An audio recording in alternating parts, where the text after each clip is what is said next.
En este pequeño corto estaremos hablando de la historia y evolución de los diferentes sistemas operativos. Esta recopilación empieza en 1940 y termina hasta nuestros días. Si bien no se menciona ningún aspecto técnico, es interesante ver cómo ha evolucionado la interfaz de cada uno, las diferencias y similitudes que comparten.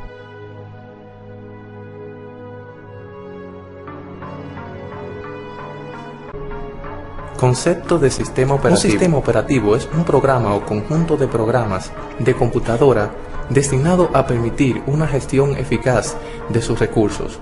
Comienza a trabajar cuando se enciende el computador y gestiona el hardware de la máquina desde los niveles más básicos, permitiendo también la interacción con el usuario. Las funciones básicas de un sistema operativo es controlar la ejecución de los programas de aplicación y que actúa como interfaz entre el usuario de un computador y el hardware de la misma. Puede considerarse que un sistema operativo tiene tres objetivos o lleva a cabo tres funciones. Comodidad. Un sistema operativo hace que un computador sea más cómodo de utilizar. Eficiencia. Un sistema operativo permite que los recursos de un sistema informático se aprovechen de una manera más eficiente. Capacidad de evolución.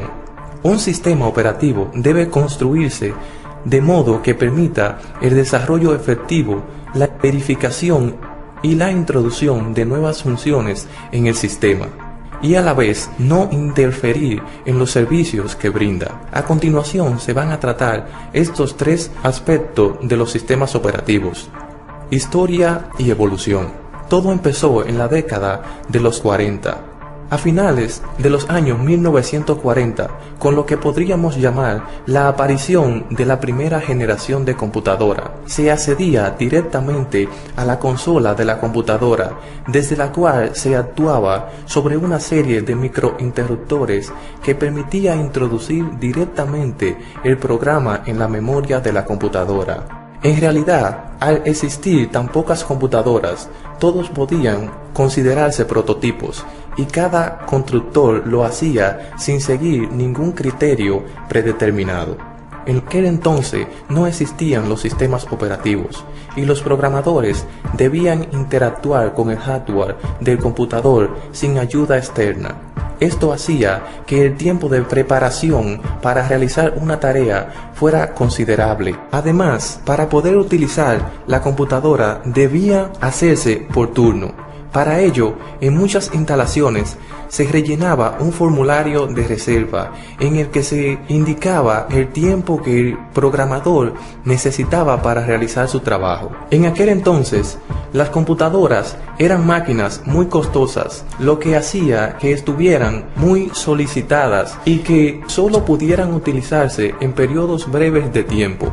Todo se hacía en lenguaje de máquina. A principios de los años 50, con el objeto de facilitar la interacción entre persona y computador, los sistemas operativos hacen una aparición discreta y bastante simple, con conceptos tales como el monitor residente, el proceso por lotes y el almacenamiento temporal. Monitor residente. Su funcionamiento era bastante simple.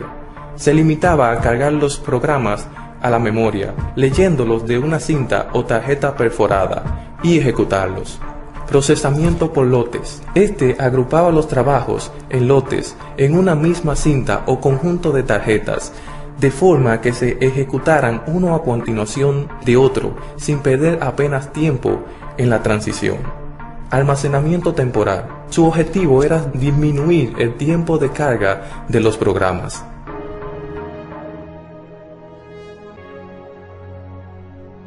Años 60. En los años de 1960 se produjeron cambios notorios en varios campos de la informática, con la aparición de circuitos cerrados, la mayoría orientados a seguir incrementando el potencial de los computadores.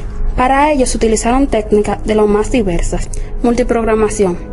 Es un sistema multiprogramado que en la memoria principal alberga a más de un programa de usuario. Tiempo compartido. Con este se consigue repartir la CPU por igual entre los programas de los distintos usuarios, y los programas de los usuarios no se sienten demasiado lentos. Tiempo real. Estos sistemas se usan en entornos donde se deben aceptar y procesar en tiempos muy breves un gran número de sucesos. Multiprocesador. Permite trabajar con máquinas que poseen más de un microprocesador. En un multiprocesador, los procesadores comparten memoria y reloj. Sistema operativo desarrollado. Además del ARTA Supervisor y el OS 360, los 60 marcaron el inicio de Unix. A mediados de los 60 aparece Multics, sistema operativo multiusuario, desarrollado por los laboratorios Bell de AT&T y programado en PL1, uno de los pocos OS desarrollado en un lenguaje de alto nivel. Años 70.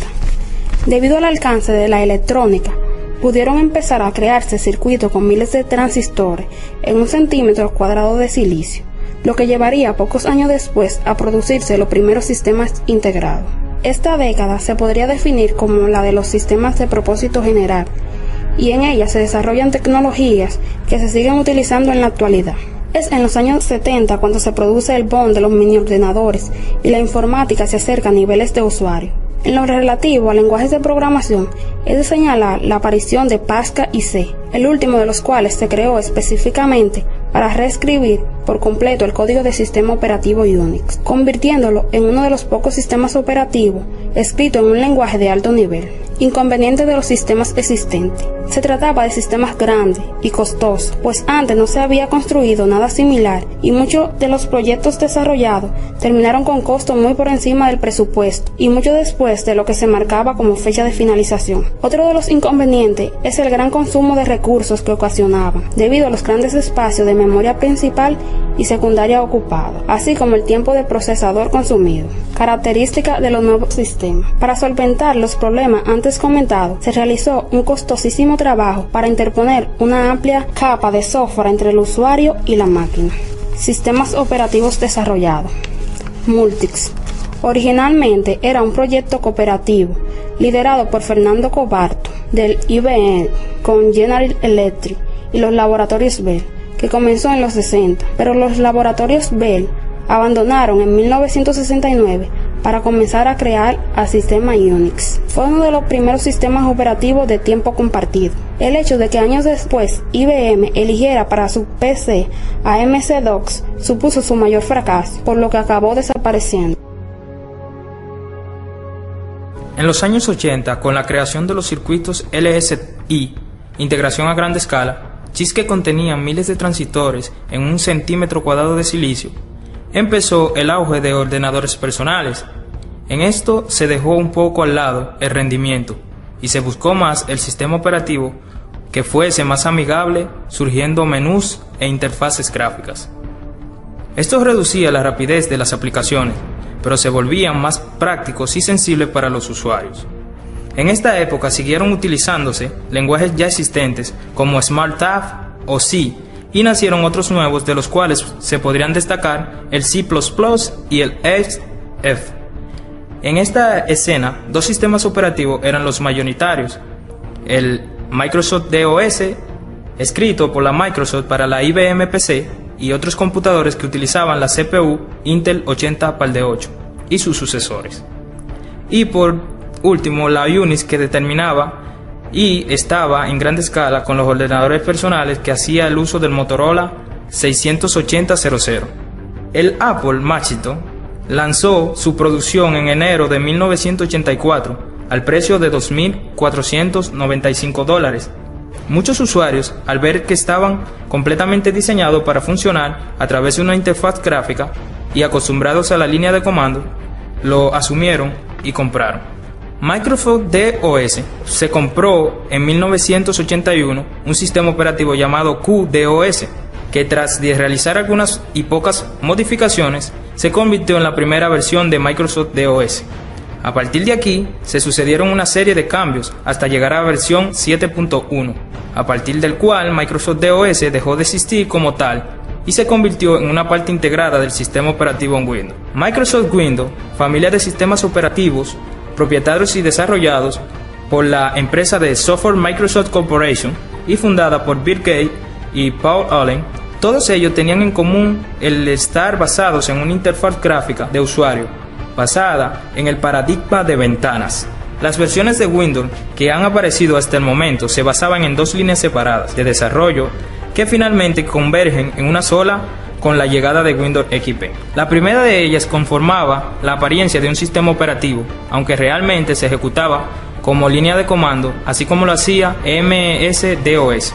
En los años 90, GNU Linux, exactamente en el 1991, aparece la primera versión del núcleo del Linux, creado por Linus Torvald y por un sinfín de colaboradores a través de la Internet. Este sistema se basaba en Unix, un sistema que al principio trabajaba en modo de comandos, estilo de Microsoft DOS. Hoy en día dispone de ventanas gracias a un servidor gráfico y a gestores de ventanas como KDE y GNOME, entre muchos. Recientemente Linux dispone de un aplicativo que convierte las ventanas en un entorno 3D, como por ejemplo Berlin, lo que permite utilizar a Linux de forma muy visual y atractiva. Windows 95 es uno de los primeros sistemas operativos de 32 bits. Como tal, es un sistema operativo multitarea que puede ser usado tanto en red como en un sistema monopuesto, con lo que completó el acceso a distintas vías de comunicación. El nuevo sistema operativo de Microsoft, Windows 95, atrae a quien no sepa mucho sobre la computación, por su manejo simple, más fácil que las versiones anteriores. En el 2000 tenemos a Windows 2000, es un sistema operativo de Microsoft que se puso en circulación el 17 de febrero del 2000, con un cambio de nomenclatura para su sistema NT. Así, Windows NT 5.0 pasó a llamarse Windows 2000. Fue sucedido por Windows XP para equipos de escritorio en octubre del 2001 y Windows Server 2003 para los servidores en abril del 2003. Windows 7, que es la versión que se utiliza hoy en día, es la versión más reciente, línea de sistemas operativos producida por Software Corporation. El desarrollo de Windows 7 se completó el 22 de julio del 2009, siendo entonces confirmada su fecha de venta oficial para el 22 de octubre de este mismo año, junto a su equivalente para el servidor Windows Server 2008 R2. A diferencia del gran salto arquitectónico y de característica que sufrió su antecesor Windows Vista con respecto a Windows XP, Windows 7 fue concebido como una actualización incremental y focalizada de Vista y su núcleo NT 6.0, lo que como una actualización incremental permitió permanecer cierto grado de compatibilidad con aplicaciones y hardware en los que era muy compatible. Sin embargo, entre las metas de desarrollo para Windows 7 se dio la importancia a mejorar su interfaz para volverla más accesible al usuario e incluir nuevas características que permitieran hacer tareas de una manera más fácil y rápida, al mismo tiempo que se realizarían esfuerzos para lograr un sistema más ligero, estable y rápido. Esto en la actualidad lo podemos ver en el sistema operativo de Windows 8 y los demás sistemas operativos.